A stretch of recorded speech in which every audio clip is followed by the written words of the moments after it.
things you do before you get to bed. Yeah. She's so heavy. Yeah. She's 1 week. Yeah. She had 1 week to deliver elective CS, yes. because all her kids were yeah. CS. Yeah. And we have gifts, I had birthday gifts for her, but they were not wrapped. So I look at her, I'm like, let me pray for you on your birthday. So I prayed for her while you're in bed, prayed for her. And she was happy, she smiled. Yeah. And as she's settling in bed, she like tried to turn. She was facing me, so she tried to turn and face the other side. Yeah. And as she was trying to face the other side, you know, you've got to move. Yeah, it's really hard. It's really hard. She says, ouch! And she's holding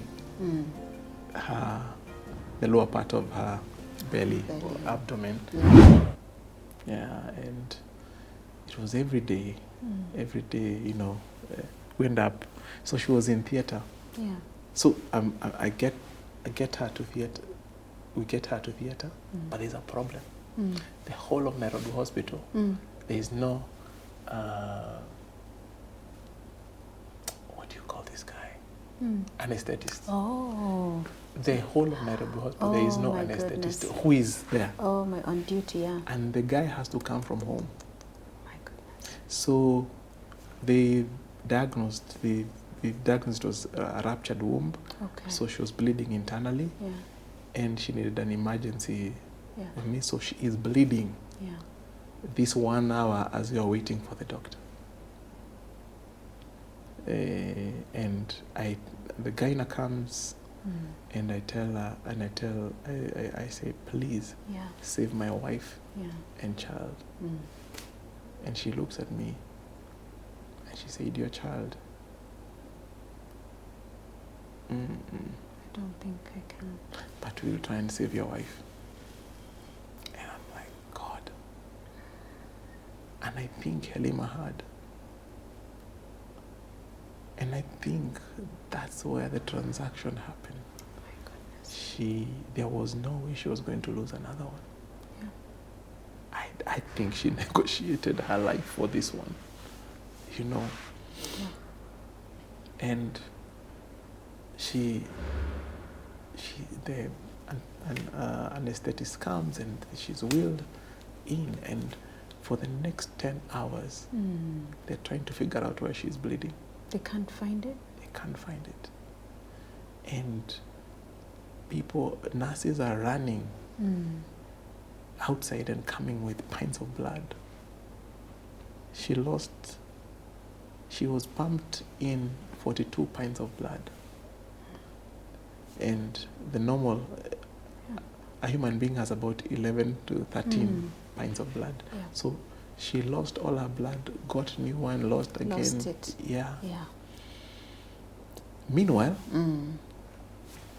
there's a child people say this one can't come. Yeah. And after like 3 hours, so here I'm praying, I had even forgotten my phone, nothing. Yeah. I have no way of communicating to anyone. And you're by yourself? I'm by myself. My goodness. I'm by myself. Yeah. I'm kneeling on the floors, I'm holding the doors of the theater, and I'm like, God, I decree life will come. Yeah. 2 lives will come from these doors. I decree 2 lives must come from these doors. And Kambo, I don't know, warfare is real. Yeah. From here, my waist downwards, I couldn't feel myself. It was, I couldn't carry.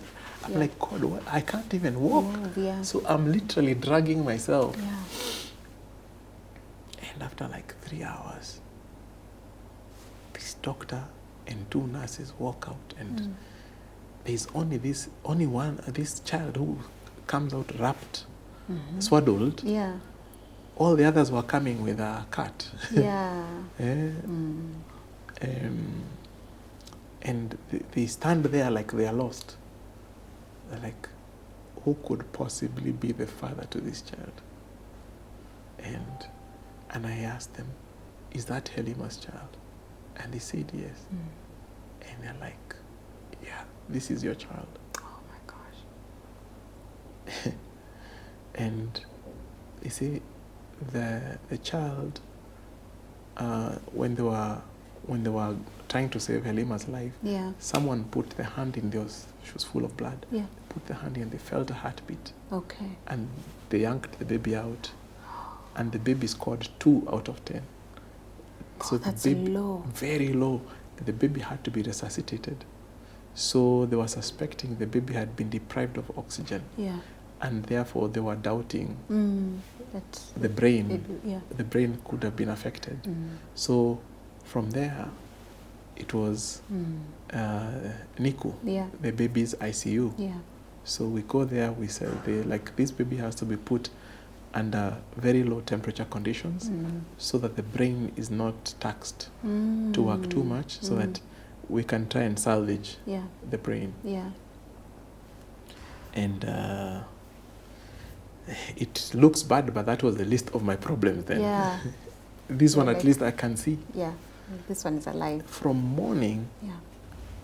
evening is when Halima comes through the doors of theatre. Yeah. And she is still gushing blood.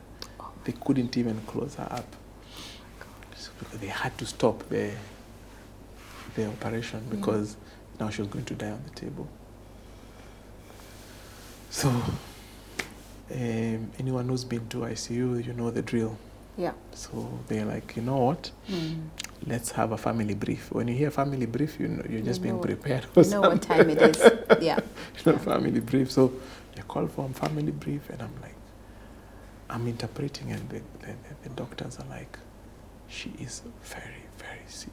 Very, very sick. She lost her clotting factors. Yeah. So there's no clotting. So it's in, out, in, out, in, out, in, out. And that's what we started a blood donation drive all over social media. And we got a lot of support, overwhelming support. Yeah. But for 21 days, I used to wake up and report at Nairobi Hospital every day. I understood how every machine works. I could read everything, you know. And because she could not speak for herself, I also understood how when God says two become one, they truly become one. I used to feel her pain. So I would say, please check here. Check there, check here, check there. There are many things that happened during that period. She was in cubicle 13, and one day I woke up and God is like, rename that place to Penuel. So I started calling it Penuel. Another day I woke up and God is like, can you praise me in this situation? I'm like, God, you really are taking everything from me. And I'm like, yes, I can praise you. So for anybody who was part of the prayer group, they noticed from that day, my updates were called praise reports. Called praise reports. So I would get briefs from the doctors, and I would pick the praise report, and I send everybody the praise report. So that's where it came from. Can you praise me in this situation? Can you praise me in this situation? And what I didn't know is that the 21 days were for me. If she passed on the first day, I think I would have been a cabbage. Lost, I would have been lost. But the 21 days were for me to transition. She was in comatose, except just one moment just before the last days, where I held her hand and she squeezed my hand, and then she pulled it to her waist, and I completely broke down. I was on the floor. I was like, I don't know how much that means. Just to be able to communicate. And what I didn't know, that she was saying goodbye. It was her goodbye. It was her goodbye. And When she started opening her eyes, I would try and show her the picture of Amazing Zoe. And when I put it like this, she would close her eyes and look the other side. And I'm like, I'm done with this. Yeah. You know, Yeah. I've done my mission. Yeah. You know. Yeah. Yeah, and July 2nd, I came. I went to Nairobi Hospital. I had this thing called, today you need to do a miracle. Yeah. I literally was like, God, today you need to do a miracle. This thing, we are doing well, then everything is deteriorating. Yeah. The previous day, everything had reset back like we had just begun. And I came and I was like, God, you need to do something. So, the counseling room, we literally had taken over. Yeah. There was a whole prayer team there. Yeah. For as long as I was there. Yeah. And this day, at about midday, Yeah. I just felt I needed to be there. And I had covered her with my prayer shawl. Yeah. And I stood on the side of her feet. And I could see the mood in the hospital. People are no longer running. Yeah. Nothing. Yeah. Yeah. They've let it go. They've accepted. They've let it go. Yeah. And I just held I could not pray. So I took the prayer shawl and I started fanning. I don't even know where I got this idea. I started fanning her like this. And, air would be blown to her face. And as I was fanning her, and I started saying,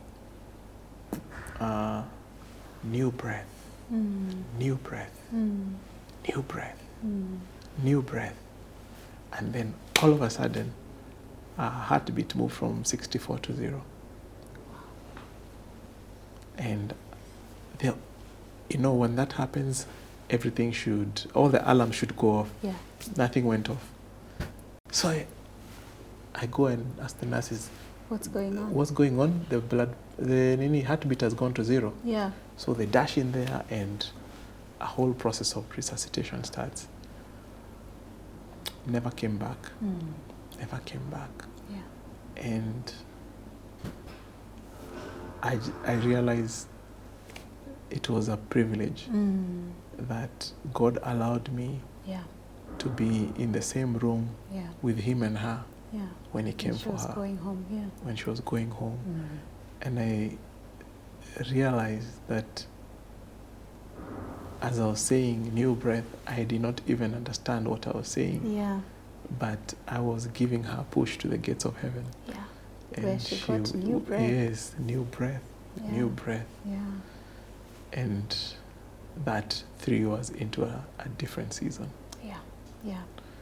So in comes Amazing Zoe. Yeah. Exactly on her birthday. Yeah. June 12th. And out goes Helima. Her mom. And they'll forever, that birthday is marked. Birthday forever. Shared. Yeah. So that is my journey of fatherhood. And I remember, of course, very many people came. There was a lot of crying. Yeah. But I was so still, I cannot even explain it. And I got into the car, and my best man was driving my car, and my brother was seated at the front. Yeah. And we were driving down Uhuru Highway. Yeah. I'm going home to meet our children with this news. Yeah. That their mother will never come back home. And I remember I'm quiet and I say to myself, God, don't know you, but I will not run away from you. Wow. But I'm going to assume I don't know you completely. Mm-hmm. I will stay with you, but I want to start learning you again. How do you speak? Yeah. How do you do your thing? Yeah. Because me, I don't know Yeah, you. show me who you are. But I am not running away from you. Yeah. I'm staying here. Yeah. That was like the first most important decision Wow. that I made. Yeah. After Halima. Yeah, and Yeah. I'm so glad I did that. I went home, and life is so funny. There were people, our house was full of people. Yeah. I don't even know where they came from. You They know, already knew? you know now, yeah, they knew. They had been told, yeah. Yeah, yeah. Because she passed on at 1:13 thereabout. That's when she was declared, but Yes. her real Yes. time was when I was saying Yeah. new breath. Yeah. And I go upstairs with Emmanuel, Lemuel, Shemuel, and I tell them, Mom's heartbeat stopped beating today. And they're like, what does that mean? Does that mean she won't come home again? And I tell them, yes, it means that she won't come home again. And Emmanuel broke down. Emmanuel was 9 years, just about to turn 10. Lemuel broke down. Shemuel was like fiddling with a toy. Yeah. He received it and he packaged it and assumed it did not hear. So Emmanuel, Lemuel, and myself, we were crying. Yeah. And Shemuel was watching with the side of his eye, Yeah. digesting. He was young. Yeah. He had just celebrated his 6th year. Yeah. And Tehila, how do you tell a 2-year-old that her mother is not coming back home? I don't even know. And I tell Tehila, Mommy went to heaven. That is what she could understand. Right, yeah. Yeah, that is what she could understand. Yeah. Mommy went to heaven. Yeah. We will bring this revelation closer. See? Yes, yes, yes, yes. Yeah. So that began a new journey. a new journey season. after Yeah. 12. We were just in the middle of doing our 13th year anniversary. Yeah. Yeah. Oh, Pius, first of all, I'm so sorry for your loss, for the loss of Halima, the passing of Halima, but also it's so just hearing the fullness of the life that she lived, that the two of you shared, and even just the awareness that she had up until the end, that she had fulfilled what her mission was. I think is so challenging for me and I'm sure for many people who are listening, because I think sometimes we go through life without fully understanding what our assignment is. That even when it's done, we're still, we're not aware that the assignment is done. There are many things which I think are the mysteries of God, even the fact that He gave you the 21 days of preparation. God only does the things that He does. He knows what we are able to handle. He knows how to buffer us in different ways. Because I can't imagine, I think it takes supernatural strength even for a father to drive home to their children to say, Mommy is not coming again. You will not be seeing Mommy again. I can't. It makes my heart ache just to think about it. But I'm so grateful that you're sharing this, Pius, because I know many other dads, some in my circle, some who, I mean, never meet, who have had to make that drive home to their children. I know many other dads, some in my circle, some who I may never meet, who have had to make that drive home to tell their children that Mommy's not coming back, or there are men who lose both their wives or their partners and the child. Yeah. And it almost feels in that moment that they have lost everything. And that there's no reason to move beyond there. I wanted you to share this story because I know what grief is from the perspective of a woman. I don't know what grief is from the perspective of a father. And this story had to come from a father sharing what that felt like and what that journey was. But I want you to speak to a man who is at that place. You know, I know that, and we'll touch a little bit on it as we get ready to wrap up. We'll touch on how God still turned the story around. You know, you started by telling us you've had 2 beautiful marriages. So yes. I know I know the story has also continued to take a beautiful turn. But what would you say to a man who right now feels he has lost everything? Maybe being in a situation similar to yours. How do you move from there? How do you pick yourself up? How do you woke one day you were parents of 5 children, the next day you were a parent of 5 children. Wow. How do you survive that? Well, I refer when I was experiencing all this, it occurred to me very supernaturally that I'm still the one who called the shots. Number one,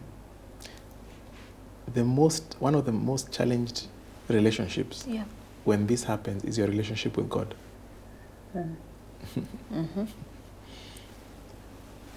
You have to frame this experience within God. And the decision I made, which I've seen a couple of others have made different decisions, was I am not living here. God, I'm not leaving you, but I don't know you. Because you have taken me to a dead end. I don't know you. But teach me once again who you truly are. Let me start again. It is one of the best decisions that you can make. I have seen, Kambua, I know a couple of people who ran away from God. They have, if you put my journey and their journey, it's not comparable. It's night and day. Night and day. So I know one thing the big thing that makes a difference is that God. Your relationship with God is challenged. How will it progress from here? You must make the decision. We are continuing this path together with God. Number 2, the second decision I made was we will not be a sad family. We will be a happy family with sad moments. But will not be a sad family with happy moments. Wow, perspective. I was so, what is so funny, let me talk about, when I was grieving, I thought I needed support. But I realized I'm the orchestrator. I'm the orchestrator of the mourning. I had to decide, are we going to mourn downwards or are we going to mourn upwards? Because everybody was projecting from based me. On, my children, everybody, her parents, my parents, everybody was like, they look at me. Yes. Hiyo ndio tunaenda. Kama anapanda tunapanda. Kama anapanda tunapanda. Kama anashuka tunashuka. Will not be a sad family with happy moments, but will be a happy family with sad moments. Even before we put her to the ground, I said in front of people, this season will not be remembered as a dark season. It will be a season remembered as a season of light that brought light unto our family. Number 3, I said, I'll be the best father and mother to these children. But this third decision was challenged very quickly.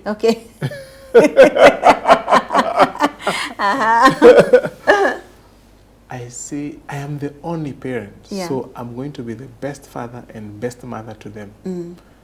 And so, and this someone can pick this. So one of the ridiculous decisions that I made was everybody left their bedroom and they came to my bedroom. All of us were sleeping on the same bed.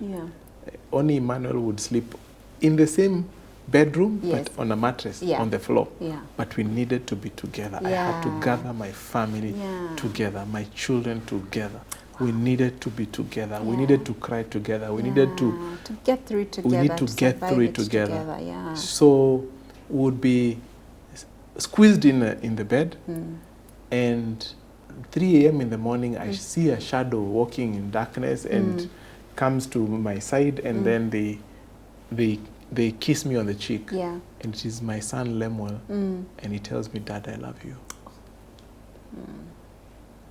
And another night it will be Tehila. She wakes up and she holds me. It's like, it's crazy. Yeah. Yeah. Yeah. Sometimes we're going to bed and Emmanuel will just break into tears, remembering Yeah. his mom. Yeah. And I needed to be there. Yeah. Sometimes it will be, like Tehila, when we are praying, we're praying during dinner time. This night had not arrived, so they were praying for dinner. And Tehila is the one who was praying, and she said, "God, I pray, can you tell our mommy to come back from heaven?" Oh my gosh. When is our mommy coming back from heaven? When she finished the prayer, Lemuel told her, "Let me tell you, mom is not coming back from heaven. It is us who will go to heaven." Yeah. So I come home and Taylor, I'm putting her to bed, and she's like, "Dad, Lemuel told me that mom is not coming back. It is us who will go to heaven." And I realized the truth I had shared with her needed to be progressed. Yes, yes. So I tell her it is true. Yeah, her level of understanding. Her level of understanding is increasing. So I told her it's true. Yeah. She's not coming back. Yeah. So we need to. Yeah. And this day, she was, she wanted to go to the washroom, and I take her to the washroom, and she finishes and she starts crying, and I ask her, "What is it?" And she tells me, "I want my mom." And I'm like, "Man, I've done everything to be a father and a mother." Yeah. So I ask her, "I told you mom is not coming back from heaven." Yeah. And she tells me, she corrects me, she tells me, "I don't mean that mom. Yeah. I mean my new mom." Oh. I'm like, "What?" Yeah. So Tehila called her new mom first. Wow. Yeah. She called her out. Yeah. See, "I mean my new mom." So Yeah. I'm like, but I'm doing everything to be a father and a mother too. So I learned during grieving, when you're grieving with children, you need to ask them. So what, you probe further. Yeah. So what do you want your mom to do for you? Yeah. And she's like, "I want my mom to put makeup on me, to put lipstick on me." And I was like, "I'm done. Yeah. I'm done. Yeah, things like There is no way I can be a mom. There is no way. No way I'll be a mom." So I said, from today henceforth, I will try to be the best and special dad to my children. Mom business, it's not your role. It's not my role. Yeah. After all, Yeah. she even said, "Now we need a new mom." Yeah. Oh my goodness. So now that we need a new mom. Three decisions. Yeah. Your relationship with God. Yeah. How do you decide to mourn? Yeah. As a family. Yeah. What is the mood? What mood will you orchestrate in your surroundings? And number 3 is, who do you become? What is your role to your children? Yeah. Those are 3 big decisions. Yeah. In fact, I went to school when they reopened. Kambua, we became this family. I enter into a room, that's the guy who lost his wife. It becomes almost like a label. It is called grief. Grief branding. Yeah. Grief branding. Yeah, I know. And my kids became, those are the kids that lost their mom. Yeah. I went to their school when they were reopening, and we were with Susan. I'll tell you a story about Susan. And I said to the teachers and the head teacher, our children, my children, are not children with disabilities. Yeah. I do not want them to be treated different. So if they do anything wrong, they should be disciplined like other Any children. other child, yeah. Do not make them to feel different from who they were Yeah. before their mom died. Correct. Yeah.